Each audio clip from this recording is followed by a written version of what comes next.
지열 강국이 동양 기술을 배운다고? 아이슬란드 환경부가 69세 지질학자에게 보낸 문서, 그 제목은 충격적이었습니다. 지열 모독행위, 허가 불가. 에리크 요나손. 40년간 아이슬란드 지열을 연구한 국가 영웅이 한국인 며느리의 온돌 제안을 받아들인 순간 나라 전체가 들끓었습니다. 우리가 난방 기술 1등인데 왜 한국 기술이 필요해? 하지만 그들이 몰랐던 진실이 있었습니다. 15년간 난방비는 3배로 올랐고 임신한 며느리는 영하 20도 집에서 매일 떨고 있었습니다. 그리고 며느리가 쓰러진 그날 밤 에리크는 결심했습니다. 이제 자존심이 아니라 생명을 선택하겠습니다. 지열 강국을 뒤흔든 7일간의 혁명, 지금부터 공개합니다. 시작 전에 구독과 좋아요 버튼을 눌러주시면 영상 제작에 큰 힘이 됩니다. 지금 이 이야기를 어디에서 듣고 계신지도 댓글로 알려주세요. 그럼 바로 시작할게요. 안녕하세요. 저는 에리크 요나손입니다. 올해 69이죠. 아이슬란드 레이캬비크 북쪽 작은 마을 모스펠스바이르에서 40년 넘게 지질학자로 살아왔습니다. 1982년 아이슬란드 국립지질연구소에 들어가 지열 에너지 개발에 평생을 바쳤고 2003년에는 국가 훈장까지 받았습니다. 우리 집 거실벽에 걸린 그 훈장을 볼 때마다 가슴이 뿌듯했습니다. 한국과의 인연은 5년 전 아들 올라퍼가 서울에서 유학 중이던 수진을 만나면서 시작됐습니다.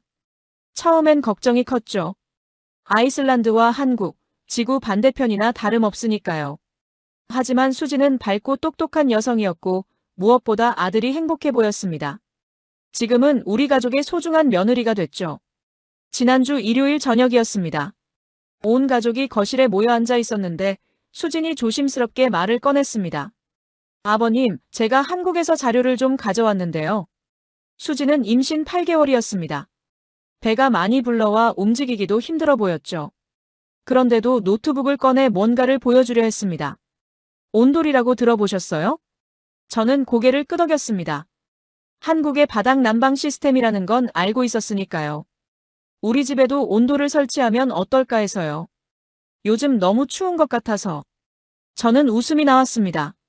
아이슬란드에서, 그것도 지열 전문가인 제 집에서 온돌을 설치하자니요. 수진, 자네 지금 무슨 소리를 하는 건가? 우리 집은 지열 난방을 쓰고 있네.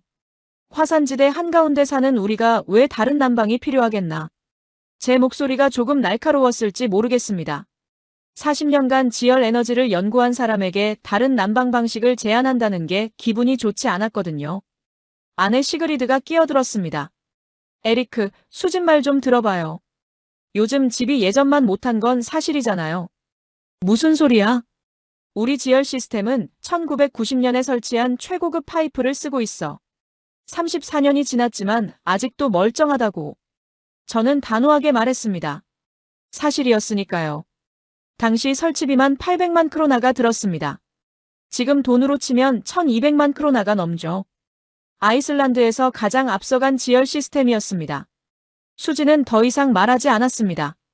하지만 그날 밤 제가 화장실에 가려고 복도를 지나가는데 수진의 방에서 소리가 들렸습니다. 문틈으로 보니 수진이 전기담요를 2장이나 깔고 있었습니다. 임신한 몸으로 떨면서요. 저는 모른 척하고 지나쳤습니다. 인정하기 싫었으니까요. 다음 날 아침 출근 준비를 하는데 우편함에 고지서가 들어 있었습니다. 난방비 고지서였죠. 저는 깜짝 놀랐습니다. 28만 크로나. 한 달 난방비가 말입니다. 시그리드, 이게 뭔가? 아내는 고지서를 보더니 얼굴이 하얗게 질렸습니다. 그게 최근 몇 년 사이 계속 오르긴 했어요. 몇 년이라니? 작년엔 얼마였는데? 25만 크로나요. 저는 말문이 막혔습니다. 5년 전만 해도 한 달 난방비가 9만 크로나였습니다. 3배가 오른 겁니다. 왜 진작 말하지 않았나? 당신이 지열 이야기만 나오면 흥분하잖아요. 말할 수가 없었어요. 저는 아무 말도 못했습니다. 아내 말이 맞았으니까요. 그날 저녁 연구소에서 돌아오니 수진이 거실 소파에 웅크리고 있었습니다. 두꺼운 패딩을 입고 무릎 담요까지 덮은 채였죠. 실내 온도계를 보니 섭씨 16도였습니다. 임신부가 지내기엔 너무 추운 온도였습니다. 아버님, 저 괜찮아요. 수진이 억지로 웃으며 말했습니다. 자네, 아프면 바로 말해야 해. 저는 온도 조절기를 올렸습니다. 하지만 30분이 지나도 온도는 오르지 않았습니다. 지열 파이프가 노후화돼서 열 전달 효율이 떨어진 겁니다. 그날 밤 저는 잠을 이룰 수 없었습니다. 거실 벽의 훈장이 자꾸 눈에 밟혔습니다. 2003년 아이슬란드 대통령으로부터 받은 국가에너지공헌 훈장이었죠. 지열 에너지 개발에 기여한 공로를 인정받은 것이었습니다. 하지만 지금 그 훈장이 무슨 의미가 있을까요? 제 며느리가 제 집에서 추위에 떨고 있는데 말입니다. 새벽 3시쯤 아내가 제 옆에서 속삭였습니다. 에리크, 사실 저도 밤마다 전기담요 3장을 덮고 자요. 당신도 그러잖아요. 저는 대답하지 못했습니다. 사실이었으니까요. 월요일 아침, 저는 이웃 할두루의 집 앞에서 그를 만났습니다. 할두루는 은퇴한 토목기사였죠. 에리크, 자네 집도 요즘 춥지 않나? 아니, 우리 집은 괜찮네. 저는 거짓말을 했습니다. 할두루도 거짓말인 걸 알았을 겁니다. 그의 집도 우리 집과 같은 시기에 지열 시스템을 설치했으니까요. 나도 괜찮아. 지열 강국 아이슬란드인데 추울 리가 있나. 우리는 서로 거짓말을 주고받았습니다. 자존심 때문이었습니다. 그날 저녁 수진이 다시 한번 온돌 자료를 보여줬습니다. 이번엔 더 상세한 데이터였습니다. 한국의 온돌 시스템이 어떻게 작동하는지, 에너지 효율은 얼마나 되는지, 설치 비용은 얼마인지. 아버님, 이것 좀 보세요. 온돌과 지열을 결합하면 난방 효율이 40%까지 올라갈 수 있대요. 저는 자료를 훑어봤습니다. 서울대학교 건축공학과 논문이었습니다. 내용은 설득력이 있었습니다. 하지만 저는 고개를 저었습니다. 수진, 자네 말이 틀린 건 아니네. 하지만 여기는 아이슬란드야. 우리는 지열로 먹고 사는 나라라고. 내가 40년간 연구한 게 지열이야. 저는 또 거절했습니다. 마지막 자존심이었습니다. 수진은 더 이상 말하지 않았습니다. 그저 배를 쓰다듬으며 소파에 앉아 있었죠. 그날 밤 저는 훈장 앞에 오래 서 있었습니다. 40년 연구의 결과물. 국가가 인정한 업적. 하지만 그 업적이 지금 제 가족을 지켜주지 못하고 있었습니다. 그날 밤부터 저는 아내의 행동을 유심히 관찰하기 시작했습니다. 시그리드는 매일 밤 9시만 되면 침실로 들어가 뭔가를 꺼냈다가 다시 넣곤 했습니다. 저는 모른 척했지만 사실 다 알고 있었습니다. 전기담요였습니다. 수요일 저녁, 저는 일찍 퇴근했습니다. 집에 들어서니 아내가 서재 책상 서랍을 뒤지고 있었습니다. 제 서재였죠. 뭘 찾고 있나? 시그리드는 깜짝 놀라며 돌아봤습니다. 아, 당신 일찍 왔네요. 아무것도 아니에요. 하지만 서랍은 열려 있었고 그 안에는 고지서 뭉치가 가득했습니다. 제가 전혀 본 적 없는 고지서들이었습니다. 이게 뭔가? 저는 서랍을 열고 고지서들을 꺼냈습니다. 2010년부터 2025년까지 15년치 난방비 고지서였습니다.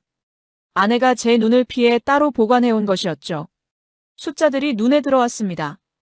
2010년 월 평균 8만 크로나, 2015년 14만 크로나, 2020년 21만 크로나, 2025년 28만 크로나, 15년 동안 3.5배가 오른 겁니다. 왜 숨겼나? 제 목소리가 떨렸습니다. 화가 나서가 아니었습니다. 부끄러워서였습니다. 당신이 알면 자책할까봐요. 당신은 평생 지열 연구에 바쳤잖아요. 그런데 정작 우리 집 지열 시스템이 문제라는 걸 알면 얼마나 괴로워할까 싶었어요. 시그리드의 눈에 눈물이 맺혔습니다. 그래서 15년 동안 혼자 감당했다는 건가? 가계부를 따로 썼어요. 당신 몰래 시간제 일도 했고요. 도서관 사서 보조로 5년, 관광 안내소에서 3년. 저는 몰랐습니다. 아내가 난방비를 감당하려고 일을 했다는 걸. 60대 중반의 나이에 말입니다. 미안하네. 내가 너무 몰랐어. 아니에요. 당신 잘못이 아니에요. 파이프가 오래된 거예요. 1990년 설치했으니 35년이나 됐잖아요. 그날 밤 저는 지하실로 내려갔습니다. 지열 파이프 시스템을 점검하려고요. 손전등을 켜고 파이프를 따라가며 살펴봤습니다. 곳곳에 녹이 슬어 있었고 일부 연결 부위에선 미세한 누수도 발견됐습니다. 저는 무릎을 꿇고 앉았습니다. 제가 평생 신뢰한 시스템이 무너지고 있었습니다. 목요일 아침 출근길에 이웃 에이나르를 만났습니다. 그는 은퇴한 고등학교 교사였습니다. 에리크, 요즘 전기담요 어디서 사는 게 좋나? 아내가 새로 사자는데. 저는 멈춰섰습니다. 자네 집도 추운가? 에이나르는 잠시 망설이다가 고개를 끄덕였습니다. 솔직히 말하면 작년 겨울부터 심해졌네. 우리 집도 90년대 초에 지열 설치했거든. 난방비는? 한 달에 25만 크로나쯤. 자네 집은? 28만이야. 우리는 서로를 바라봤습니다. 같은 처지였습니다.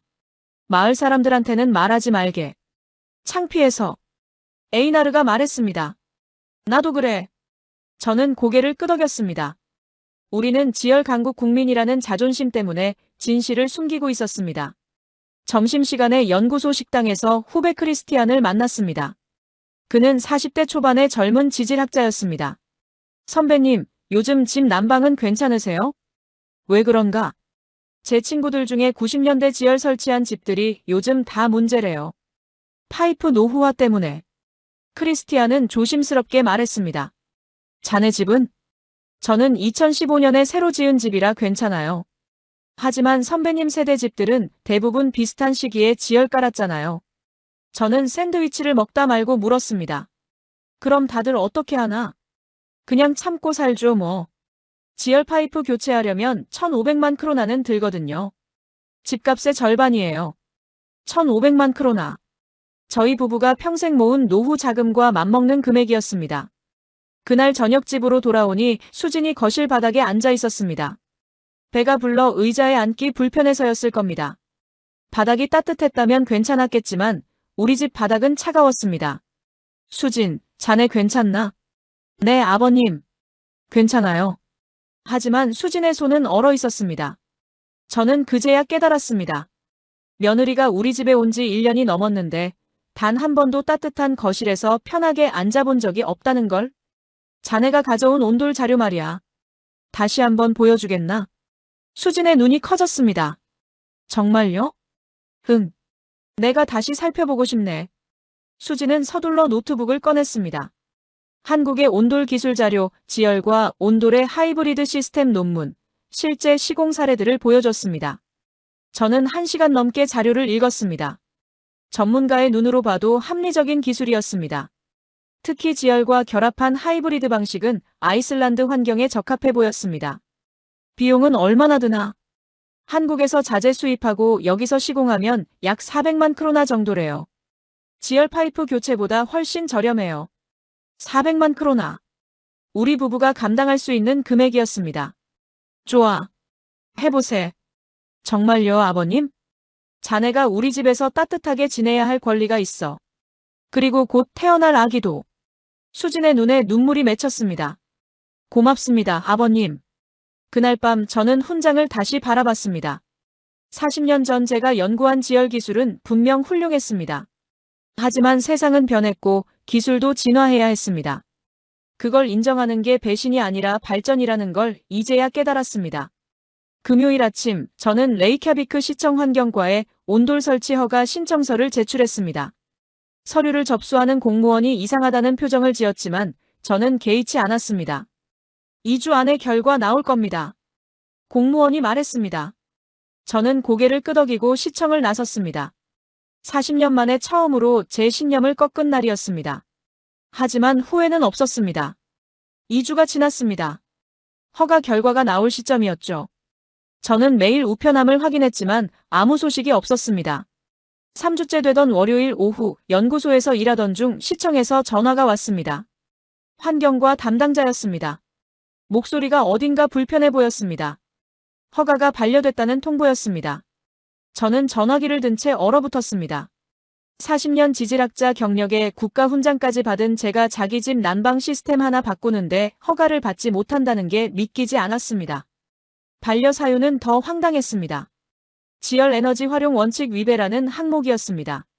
아이슬란드는 화산지대에 위치한 국가로서 지열 에너지를 최우선으로 활용해야 하며 타국의 난방 방식 도입은 국가 에너지 정책과 맞지 않는다는 이유였습니다. 저는 당장 시청으로 달려갔습니다. 환경과장 에이나르손을 만났습니다. 그는 50대 중반의 관료였고 저보다 20년은 어렸습니다. 에이나르소는 서류를 펼쳐 보이며 말했습니다. 아이슬란드 환경부 지침 제47조를 인용했습니다. 신축 건물이든 기존 건물이든 난방 시스템은 지열을 우선으로 해야 한다는 내용이었습니다. 온돌은 지열이 아니므로 허가할 수 없다는 논리였죠. 저는 하이브리드 방식이라고 설명했습니다. 지열과 온도를 결합해서 효율을 높이는 시스템이라고요. 지열을 버리는 게 아니라 보완하는 거라고 강조했습니다. 하지만 에이나르소는 고개를 저었습니다. 원칙은 원칙이라는 말만 반복했습니다. 저는 연구소로 돌아왔습니다.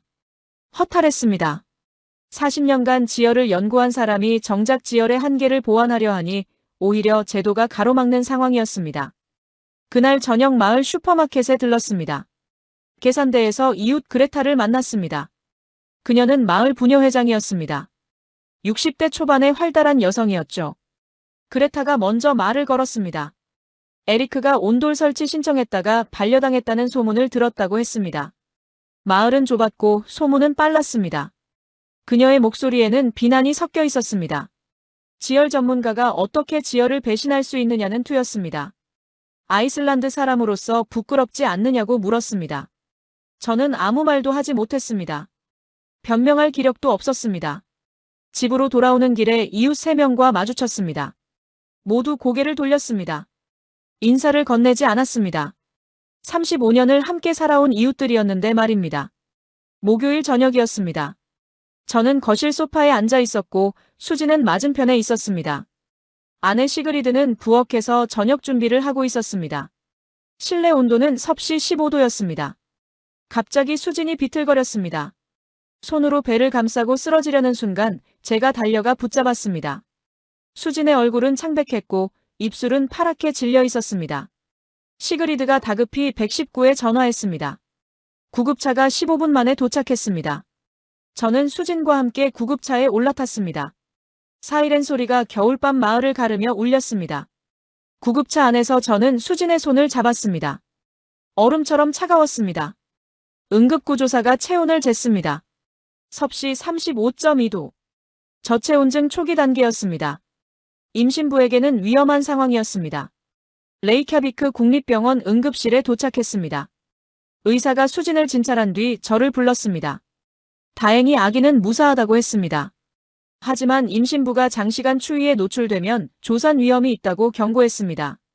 의사는 제게 물었습니다. 집안 온도가 어느 정도냐고. 저는 대답했습니다. 15도에서 17도 사이라고. 의사는 고개를 저었습니다. 임신부에게는 최소 20도 이상이 필요하다고 했습니다. 새벽 2시쯤 수진이 깨어났습니다. 병실 침대에 누운 채 천장을 바라보고 있었습니다. 저는 침대 옆 의자에 앉아 있었습니다. 수진이 저를 보며 말했습니다. 미안하다고. 자기 때문에 아버님이 이웃들한테 손가락질 받는다고. 자기가 참았어야 했는데 참지 못해서 이렇게 됐다고. 저는 수진의 손을 잡았습니다. 그리고 말했습니다.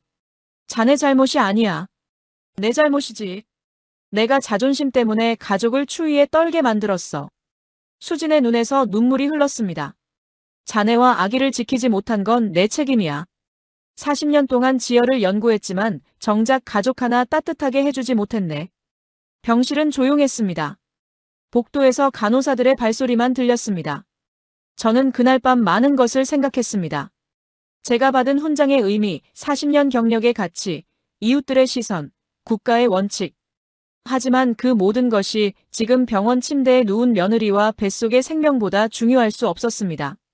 금요일 오전 수지는 퇴원했습니다. 의사는 따뜻한 환경에서 절대 안정을 취하라고 했습니다. 저는 수진을 집으로 데려왔습니다. 하지만 집은 여전히 추웠습니다. 그날 저녁 저는 결심했습니다. 환경부가 막는다면 다른 방법을 찾아야 했습니다. 허가 없이는 안 되지만 허가를 받을 방법은 있을 것이었습니다. 저는 오래된 연락처를 뒤졌습니다. 30년 전 제자였던 시구르두르의 번호를 찾았습니다. 그는 지금 아이슬란드 대학교 에너지공학과 교수였습니다. 토요일 아침 그에게 전화를 걸었습니다. 시구르두르는 반가워했습니다. 하지만 제가 상황을 설명하자 목소리가 진지해졌습니다. 온돌과 지열 하이브리드 시스템에 대해 들어본 적 있느냐고 물었습니다. 그는 알고 있었습니다. 최근 국제에너지학회에서 발표된 논문을 읽었다고 했습니다. 저는 부탁했습니다. 이 시스템을 연구 프로젝트로 만들 수 없겠느냐고. 학술적 가치가 있다면 환경부도 막을 수 없을 거라고 말했습니다. 시구르두르는 잠시 침묵했습니다. 그리고 월요일 대학으로 오라고 했습니다. 학과 교수들과 논의해보겠다고 약속했습니다. 일요일 저녁, 저는 거실 훈장 앞에 섰습니다. 2003년 받은 국가에너지공헌 훈장. 그때는 자랑스러웠습니다. 하지만 지금은 그 훈장이 무겁게 느껴졌습니다. 69년을 살면서 배운 게 있다면 진짜 용기는 신념을 지키는 것이 아니라 신념이 틀렸을 때 인정하는 것이라는 점이었습니다. 월요일 오전 10시, 저는 아이슬란드 대학교 에너지공학과 건물 앞에 섰습니다. 30년 만에 다시 찾은 곳이었습니다. 젊은 시절 여기서 강의했던 기억이 떠올랐습니다. 당시엔 지열 에너지의 무한한 가능성을 믿었고 학생들에게도 그렇게 가르쳤습니다. 시구르두르가 3층 연구실에서 기다리고 있었습니다. 그는 50대 초반이었지만 여전히 30년 전 제자의 모습이 남아 있었습니다. 연구실 벽에는 각종 에너지 시스템 도표가 붙어 있었고 책상 위에는 논문 더미가 쌓여 있었습니다. 시구르두르는 커피를 건네며 말했습니다. 주말 동안 학과 교수 3명과 상의했다고 했습니다. 온돌과 지열 하이브리드 시스템은 학술적으로 충분히 연구 가치가 있다는 결론이 나왔다고 했습니다. 특히 북극권 국가들의 에너지 효율 개선이라는 측면에서 의미가 크다고 판단했다고 합니다. 다만 문제가 있었습니다. 연구비였습니다. 대학 자체 예산으로는 실험 시공까지 진행하기 어려웠습니다. 최소 800만 크로나가 필요했는데 학과 연간 연구비가 1200만 크로나였으니 불가능한 금액이었습니다. 저는 제안했습니다. 제 집을 테스트베드로 쓰면 어떻겠냐고. 시공비는 제가 부담하고 대학은 데이터 수집과 분석만 담당하는 방식이었습니다. 시구르두르는 고개를 끄덕였습니다. 그렇다면 가능하다고 했습니다. 오후에 학과 회의가 열렸습니다. 교수 5명이 모였습니다. 저는 30분간 발표했습니다. 현재 아이슬란드 지열 시스템의 노후화 문제, 에너지 효율 저하 실태, 하이브리드 방식의 기술적 타당성을 설명했습니다. 40년 현장 경험에서 나온 데이터였습니다. 교수들은 긍정적이었습니다. 특히 에너지 정책 전공 요한나 교수가 적극적이었습니다. 그녀는 이 연구가 아이슬란드뿐 아니라 북극권 전체에 적용될 수 있다고 평가했습니다. 노르웨이, 핀란드, 캐나다 북부 지역도 비슷한 문제를 겪고 있다고 했습니다. 회의 결과 연구 프로젝트 승인이 떨어졌습니다. 프로젝트명은 북극권 지열 온돌 하이브리드 난방 시스템 효율성 연구였습니다. 대학은 환경부에 연구 프로젝트 승인 신청을 하기로 했습니다. 학술 연구 목적이라면 환경부도 거부하기 어려울 거라는 판단이었습니다. 화요일 상황이 급변했습니다. 아이슬란드 최대 일간지 모르군블라디드에 기사가 실렸습니다. 국가 훈장 받은 지열 전문가, 온돌 설치 신청 반려당해라는 제목이었습니다. 누군가 시청에서 정보를 흘린 것 같았습니다. 기사는 제 경력을 자세히 소개했습니다. 40년 지질학자, 2003년 국가 훈장 수훈자, 아이슬란드 지열 개발 1세대. 그런 사람이 자기 집 난방 시스템 하나 개선하지 못하고 있다는 내용이었습니다. 며느리가 저체온증으로 병원에 실려간 사실도 보도됐습니다. 오후에 환경부에서 전화가 왔습니다. 에이나르손 환경과장이었습니다. 목소리가 날카로웠습니다. 언론 플레이를 하느냐고 따졌습니다. 저는 잘라 말했습니다. 제가 기자를 부른 적 없다고 사실만 보도된 것뿐이라고 했습니다. 수요일 아침 아이슬란드 국영방송 RUV에서 인터뷰 요청이 들어왔습니다. 저는 수락했습니다. 더 이상 숨길 이유가 없었습니다. 오후 2시 방송국 스튜디오에 갔습니다. 진행자는 30대 여성 기자 아스타였습니다. 카메라 앞에 앉으니 떨렸습니다. 40년 학회 발표는 수십 번 했지만 방송 인터뷰는 처음이었습니다. 아스타가 물었습니다. 왜 온도를 설치하려 하느냐고. 저는 솔직하게 대답했습니다. 35년 된 지열 파이프가 한계에 도달했고 교체 비용이 1,500만 크로나라 불가능하다고 했습니다. 온돌 하이브리드 방식은 400만 크로나로 더 나은 효율을 낼 수 있다고 설명했습니다. 아스타가 다시 물었습니다. 지열 전문가로서 지열을 포기하는 게 아니냐고. 저는 고개를 저었습니다. 포기가 아니라 진화라고 말했습니다. 1990년대 지열 기술은 당시엔 최고였지만 지금은 개선이 필요하다고 했습니다. 기술은 멈추지 않고 우리도 멈춰서는 안 된다고 강조했습니다. 인터뷰가 끝나고 나오는데 제작진 한 명이 다가왔습니다. 30대 남성이었습니다. 자기 부모님 집도 같은 문제라고 했습니다. 90년대 지열 시스템인데 난방비가 월 30만 크로나를 넘는다고 했습니다. 하지만 이웃 눈치 때문에 말하지 못했다고 합니다. 저녁 8시 뉴스에 인터뷰가 방송됐습니다. 저는 집 거실에서 가족들과 함께 봤습니다. 화면 속 제 모습이 낯설었습니다. 69세 노인이 카메라 앞에서 자기 신념의 한계를 인정하고 있었습니다. 목요일 아침 연구소에 출근하니 동료들의 시선이 느껴졌습니다. 누구는 동정하는 눈빛이었고 누구는 비난하는 표정이었습니다. 점심시간에 선배 토르스테인이 다가왔습니다. 그는 75세 명예교수였습니다. 토르스테인은 저에게 말했습니다. 용기 있는 행동이라고. 자기도 15년 전부터 집이 추웠지만 지열 전문가라는 자존심 때문에 참았다고 했습니다. 이제는 너무 늙어서 추위를 느끼지도 못한다고 웃었습니다. 하지만 그의 웃음에는 쓸쓸함이 묻어 있었습니다. 금요일 오전 시그루드루에게서 전화가 왔습니다. 환경부에서 연구 프로젝트 승인이 났다고 했습니다. 조건이 있었습니다. 대학이 모든 데이터를 공개하고 6개월 후 결과 보고서를 제출해야 한다는 것이었습니다. 저는 기뻤습니다. 드디어 시작할 수 있게 됐습니다. 주말에 마을 슈퍼마켓에 갔습니다. 계산대 앞에서 이웃 할두루를 만났습니다. 그는 토목기사 출신이었습니다. 할두루가 먼저 말을 걸었습니다. 에리크, 방송 봤네. 자네 말이 맞아. 우리 집도 한 달 난방비가 26만 크로나야. 저는 놀랐습니다. 할두루는 지난주까지 제게 냉소적이었습니다. 이웃들도 대부분 같은 생각이야. 그냥 말 못했던 거지. 자네가 먼저 나서줘서 고맙네. 그날 저녁 집 초인종이 울렸습니다. 이웃 에이나르 부부였습니다. 그들은 제 연구 프로젝트에 참여하고 싶다고 했습니다. 자기 집도 테스트베드로 쓸 수 있다고 제안했습니다. 일요일 저녁 저는 거실에 앉아 창밖을 바라봤습니다. 눈이 내리고 있었습니다. 겨울은 아직 끝나지 않았습니다. 하지만 이제는 희망이 보였습니다. 69년을 살면서 가장 큰 싸움을 시작한 것 같았습니다. 환경부와의 싸움이 아니었습니다. 제 자신과의 싸움이었습니다. 월요일 아침 저는 병원으로 향했습니다. 수진이 정기검진을 받는 날이었습니다. 퇴원한 지 2주가 지났지만 의사는 주 2회 검진을 권고했습니다. 저체온증 이후 태아 상태를 지속적으로 확인해야 한다는 이유였습니다. 진료실 밖 복도에서 기다리는 동안 수진의 표정을 살폈습니다. 예전과 달랐습니다. 밝던 얼굴에 그늘이 드리워져 있었습니다. 임신 9개월 차였지만 체중은 오히려 2kg 줄었습니다. 추위 때문에 제대로 먹지 못한 탓이었습니다. 검진이 끝나고 나오는 길이었습니다. 복도 벤치에 앉아 쉬던 수진이 갑자기 말했습니다. 아버님, 저 출산 후에 한국으로 돌아가려고 해요. 저는 멈춰섰습니다. 예상했던 말이었지만 실제로 듣고 나니 가슴이 먹먹했습니다. 올라퍼하고도 이야기했어요.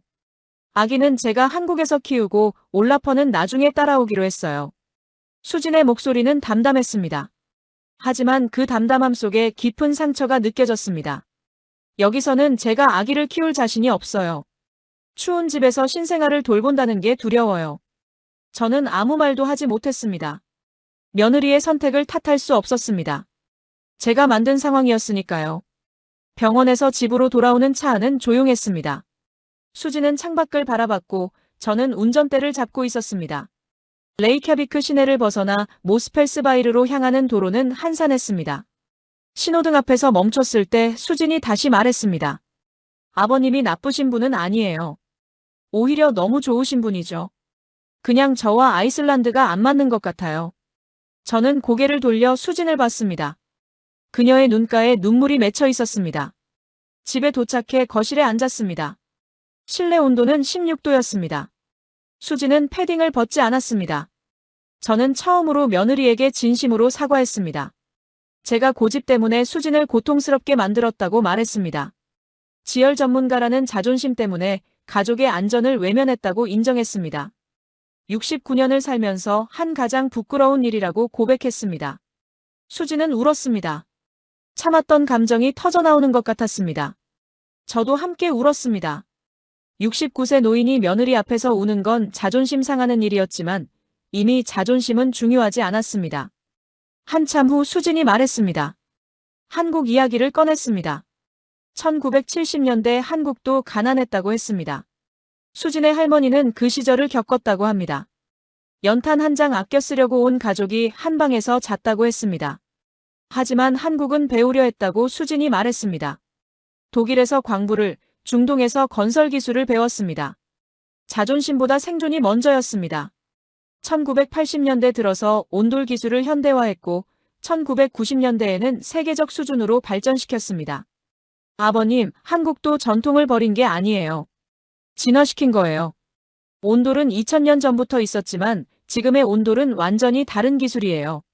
수진의 말은 제 가슴을 찔렀습니다. 저는 40년간 지열을 연구했지만 진화시키지 못했습니다. 1990년 기술에 머물러 있었습니다. 아이슬란드도 할 수 있어요. 지열과 온도를 결합하면 세계 최고의 난방 시스템이 될 수 있어요. 아버님이 그걸 증명하실 수 있어요. 저는 고개를 들었습니다. 수진의 눈빛에는 기대가 남아 있었습니다. 아직 포기하지 않은 것 같았습니다. 화요일 오후 시그루드루에게서 전화가 왔습니다. 아이슬란드 대학교 에너지공학과가 정식으로 실험 승인을 받았다고 했습니다. 제 집을 테스트베드로 선정했고 한국에서 기술팀을 초청하기로 했다고 합니다. 시공 일정도 잡혔습니다. 2주 후 시작해서 7일간 진행한다고 했습니다. 한국의 온돌 전문 기업과 아이슬란드 지열 엔지니어가 공동 작업하는 방식이었습니다. 저는 수진에게 소식을 전했습니다. 수진의 얼굴에 희미한 미소가 떠올랐습니다. 그럼 저도 한국행 연기할게요. 프로젝트 끝나고 결정하겠어요. 저는 수진의 손을 잡았습니다. 며느리에게 약속했습니다. 반드시 따뜻한 집을 만들어주겠다고, 손녀가 태어날 때는 걱정 없이 맞이하게 해주겠다고 말했습니다. 수요일 저녁 연구소 동료 크리스티안이 집으로 찾아왔습니다. 그는 온돌 하이브리드 프로젝트에 참여하고 싶다고 했습니다. 젊은 지질학자로서 새로운 기술을 배우고 싶다는 이유였습니다. 저는 반가웠습니다. 세대 교체가 필요했습니다. 40년 전 제가 지열을 연구했듯이 이제는 젊은 세대가 그 다음 단계를 만들어야 했습니다.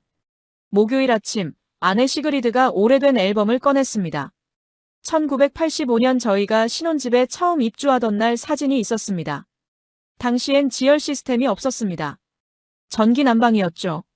난방비가 월 15만 크로나였습니다. 1990년에 지열 파이프를 설치했습니다. 난방비가 월 8만 크로나로 떨어졌습니다. 저는 기뻐했습니다. 미래가 밝아 보였습니다. 하지만 35년이 지난 지금 난방비는 28만 크로나였습니다. 시그리드가 말했습니다. 기술은 영원하지 않다고. 집도 차도 시스템도 언젠가는 교체가 필요하다고 했습니다. 인정하는 게 부끄러운 일이 아니라고 위로했습니다. 금요일 오후 한국에서 이메일이 왔습니다. 온돌 시공팀 책임자 김민준이라는 사람이었습니다. 45세 엔지니어로 20년 경력이라고 했습니다. 다음 주 월요일 아이슬란드에 도착한다고 알려왔습니다. 저는 답장을 보냈습니다. 환영한다고 함께 좋은 결과를 만들자고 썼습니다. 40년 만에 처음으로 다른 나라 기술자와 협업하는 일이었습니다. 주말 내내 저는 집 지하실을 정리했습니다. 시공팀이 작업할 공간을 확보하려고요. 35년 묵은 물건들을 치우면서 많은 생각이 들었습니다. 이 집에서 보낸 시간들, 아들 올라퍼가 자란 추억들, 그리고 이제 손녀가 태어날 미래. 일요일 저녁 가족이 거실에 모였습니다. 수진이 배를 쓰다듬으며 말했습니다. 아기 이름 지었어요. 소피아.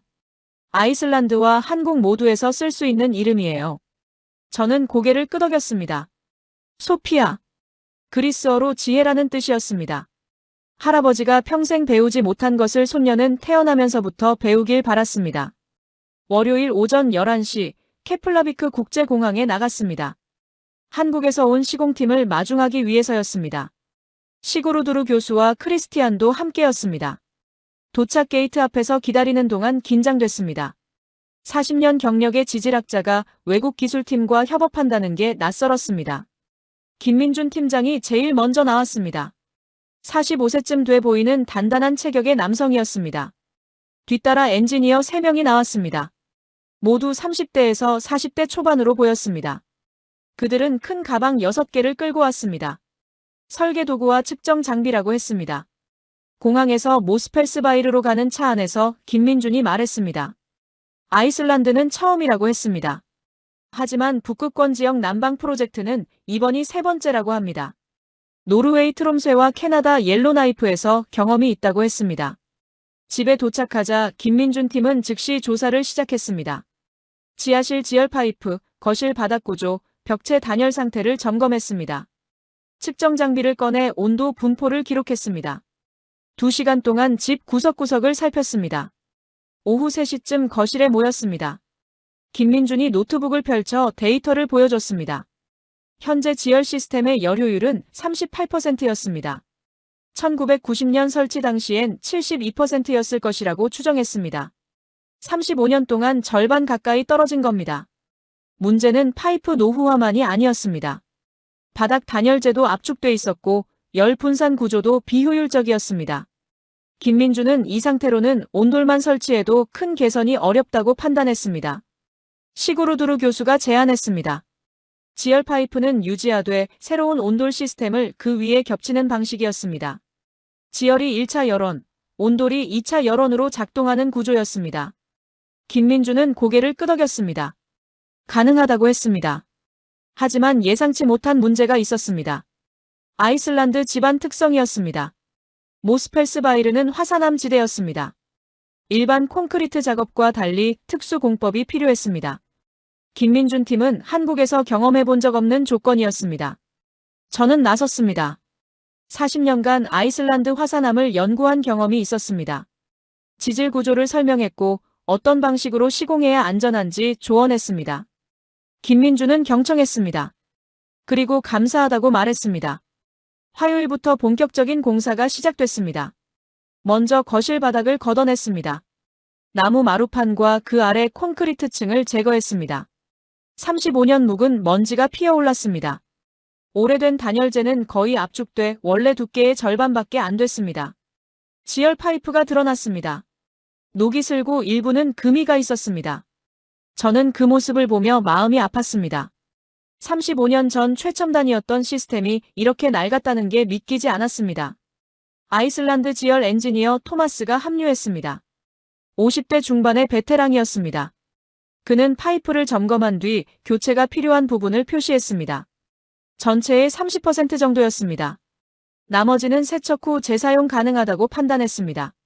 수요일, 새로운 단열재를 깔았습니다. 한국에서 가져온 고밀도 단열재였습니다. 기존보다 두께는 절반이지만 성능은 2배라고 김민준이 설명했습니다. 그 위에 열 분산층을 설치했습니다.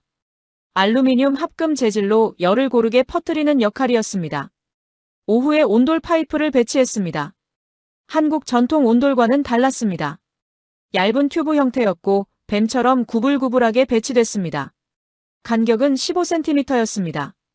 김민준은 이 간격이 북극권 환경에 최적화된 수치라고 설명했습니다. 저는 작업 과정을 지켜보며 메모했습니다. 학술 보고서에 들어갈 내용이었습니다. 크리스티안도 열심히 사진을 찍고 데이터를 기록했습니다. 이 프로젝트는 단순히 제 집 난방 문제를 해결하는 게 아니었습니다. 아이슬란드 전체의 미래가 될 수 있었습니다. 목요일 오전, 제어 시스템을 설치했습니다. 지열과 온도를 통합 관리하는 컴퓨터 시스템이었습니다. 실내 온도, 외부 기온, 에너지 사용량을 실시간으로 모니터링하며 최적 효율로 작동한다고 했습니다. 오후에 문제가 발생했습니다. 지하실에서 물이 샜습니다. 오래된 지열 파이프 연결부가 공사 중 압력을 견디지 못한 것이었습니다. 물이 지하실 바닥에 고였습니다. 토마스와 저는 즉시 밸브를 잠갔습니다. 하지만 이미 200리터가량 누수됐습니다. 파이프 교체가 추가로 필요했습니다. 공사 일정이 하루 늘어날 상황이었습니다. 김민준이 제안했습니다. 밤샘 작업을 하자고 했습니다. 한국 팀과 아이슬란드 팀이 교대로 작업하면 일정을 맞출 수 있다고 판단했습니다. 저도 동참하겠다고 말했습니다. 69세 노인이 밤샘 작업을 할 수 있겠냐고 김민준이 걱정했지만 저는 고집했습니다. 목요일 밤 10시부터 작업이 재개됐습니다. 지하실에 작업등을 켰습니다. 토마스와 그의 동료 2명이 파이프를 교체했습니다. 저는 옆에서 지질 구조를 확인하며 조언했습니다. 화산암지대에서 파이프 작업은 섬세했습니다. 한번 실수하면 바위층에 금이 갈 수 있었습니다. 새벽 3시쯤 수진이 내려왔습니다. 따뜻한 커피와 샌드위치를 들고 왔습니다. 임신 9개월인 몸으로 계단을 내려온 것이었습니다. 아버님, 무리하지 마세요. 저는 커피를 받으며 고개를 저었습니다. 이 정도는 괜찮네. 젊었을 때 야외 조사는 이것보다 훨씬 힘들었어. 김민준과 그의 팀원들도 커피를 마셨습니다. 잠시 쉬는 동안 김민준이 말했습니다. 요나손 박사님, 존경스럽습니다.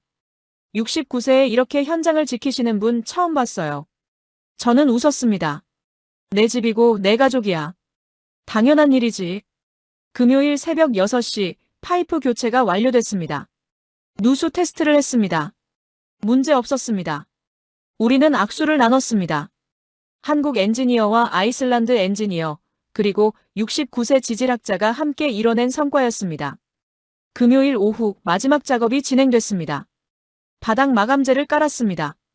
한국식 장판이 아니라 아이슬란드 전통 나무 마루를 사용했습니다.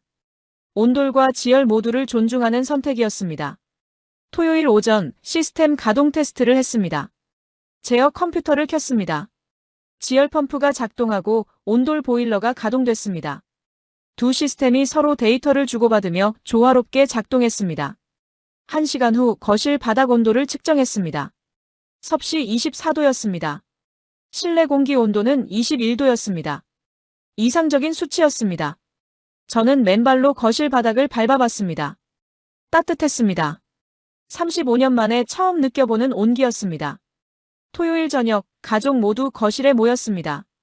수지는 소파에 편안하게 앉았습니다.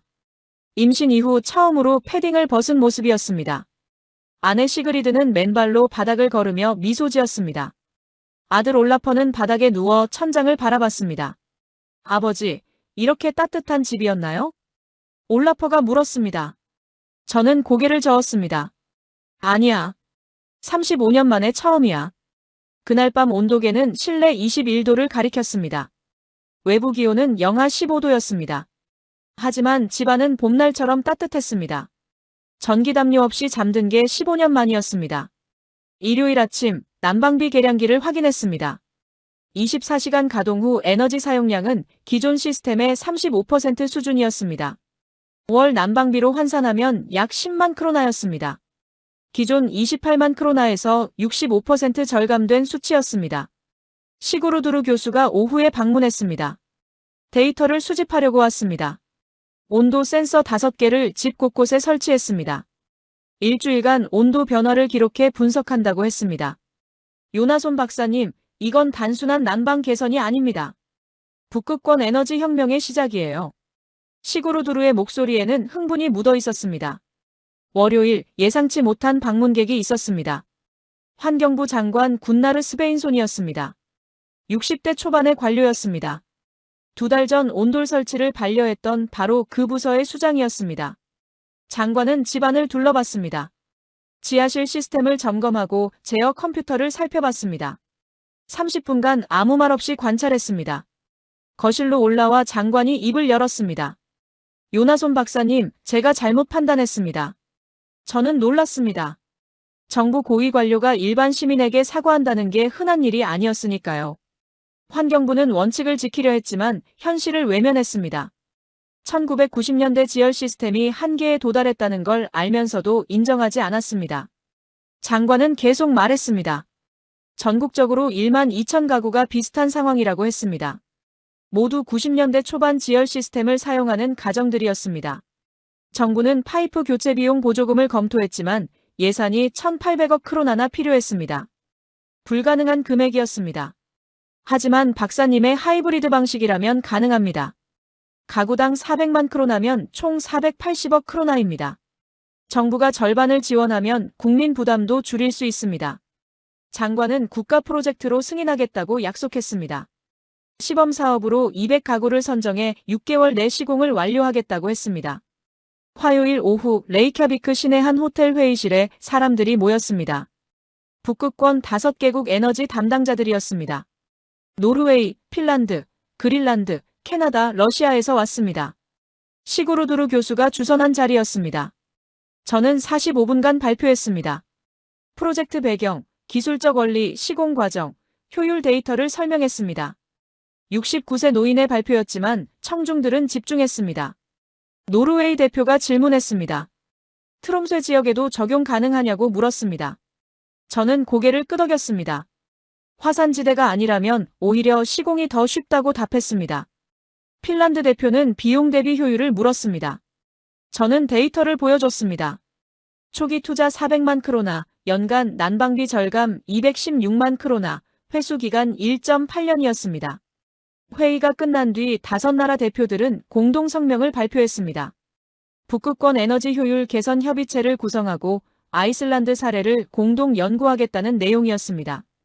3월 둘째 주 수요일 새벽 4시 수진이 진통을 시작했습니다. 저는 수진과 올라퍼를 병원으로 데려갔습니다. 따뜻한 집에서 편안하게 지낸 덕분인지 수진의 컨디션은 좋아 보였습니다. 오전 9시 23분 손녀 소피아가 태어났습니다. 3.4kg의 건강한 아기였습니다. 저는 유리창 너머로 손녀를 봤습니다. 작고 빨간 얼굴이었습니다. 69년을 살면서 가장 아름다운 광경이었습니다. 오후에 수진과 아기를 집으로 데려왔습니다. 거실 온도는 22도였습니다. 신생아에게 이상적인 환경이었습니다. 수진은 소파에 앉아 아기에게 젖을 물렸습니다. 패딩 없이, 담요 없이 편안하게 말입니다. 아버님, 고마워요. 정말 고마워요. 수진의 눈에 눈물이 맺혔습니다. 하지만 이번엔 기쁨의 눈물이었습니다. 6개월이 흘렀습니다. 9월이었습니다. 환경부의 시범 사업이 완료됐습니다. 레이캬비크와 주변 지역 200가구에 하이브리드 시스템이 설치됐습니다. 평균 난방비 절감률은 62%였습니다. 실내 온도 안정성은 3배 향상됐습니다. 아이슬란드 국영방송은 특집 다큐멘터리를 제작했습니다. 제목은 69세 지질학자가 바꾼 북극의 겨울이었습니다. 저는 인터뷰에서 말했습니다. 저는 배신자가 아닙니다. 지혈을 버린 게 아니라 진화시켰습니다. 40년 전 제가 연구한 기술은 훌륭했습니다. 하지만 멈춰서는 안 됩니다. 기술은 시대와 함께 발전해야 합니다.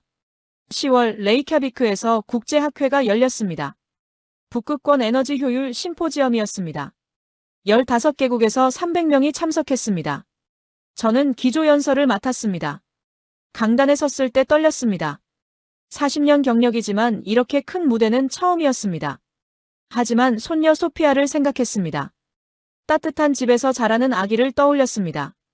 신사숙녀 여러분, 저는 오늘 전통과 혁신에 대해 이야기하려 합니다. 저는 45분간 발표했습니다. 지열의 역사 한계, 그리고 새로운 가능성을 설명했습니다. 온돌이라는 2000년 전통 기술이 어떻게 21세기 북극권을 바꿀 수 있는지 보여줬습니다.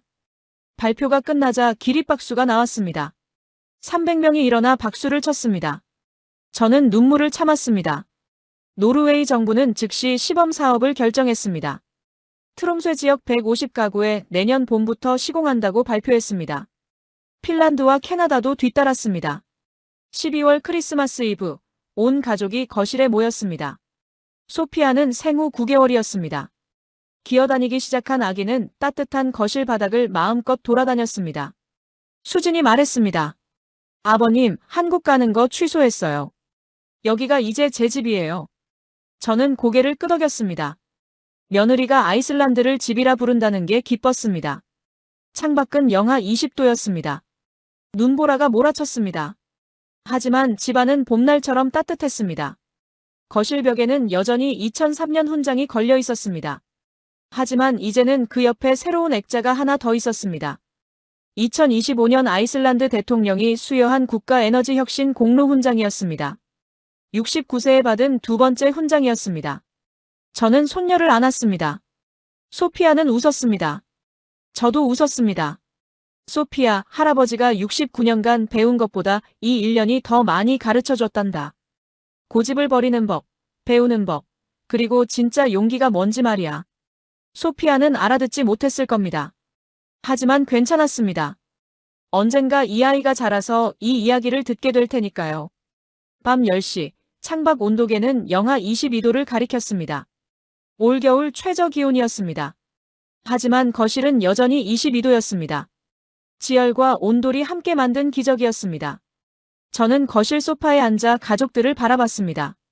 아내는 뜨개질을 하고 아들 부부는 소피아와 놀고 있었습니다. 평범한 겨울밤이었습니다. 하지만 1년 전에는 불가능했던 풍경이었습니다. 69세에 배운 가장 중요한 교훈이 있었습니다. 진정한 전문가는 자기 분야를 고집하는 사람이 아니라 더 나은 방법을 받아들일 줄 아는 사람이라는 것이었습니다. 그리고 가장 따뜻한 집은 최신 기술이 만드는 게 아니라 가족을 사랑하는 마음이 만든다는 것도 알았습니다. 오늘의 이야기는 여기까지입니다. 69세 지질학자가 40년 신념을 내려놓고 며느리를 위해 선택한 용기, 그리고 그 용기가 북극권 전체를 바꾼 실화였습니다. 여러분은 언제 고집을 내려놓고 변화를 선택하셨나요? 댓글로 여러분의 이야기를 들려주세요. 이 이야기가 감동적이었다면 좋아요 부탁드립니다. 구독하시면 더 많은 감동 스토리로 찾아뵙겠습니다. 오늘도 여러분 모두 따뜻하고 건강한 하루 보내시길 바랍니다. 긴 영상 끝까지 시청해주셔서 감사합니다.